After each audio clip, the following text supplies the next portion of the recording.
payg'ambar alayhissalomning yoniga Jabroil alayhissalom keldilarda 3 ta narsani aytdilar. Ey Muhammad, xohlagan ishingizni qiling. Agar hantalni urg'icha bo'lsa yoki toshni ichida bo'lsa ham yaxshi bo'lsa mukofotini, yomon bo'lsa jazosini olasiz.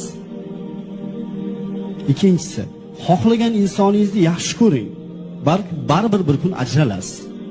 Xohlaganingizcha yashang, xohlaganday. Fahshga botib yashaysanmi, zinoni targ'ib qilib yashaysanmi, avratingni ko'rsatib yashaysanmi, baribir bir kun o'lasan va Alloh taoloning oldiga borasan. Musulmonmi, musulmon emasmi, tan oladimi, olmaydimi, bu meni gapim emas. Bu payg'ambar alayhissalom aytgan gap bu. O'zini musulmonman degan inson tilini tiyib, haddini bilib, hayosini joyiga qo'yib o'tirish kerak.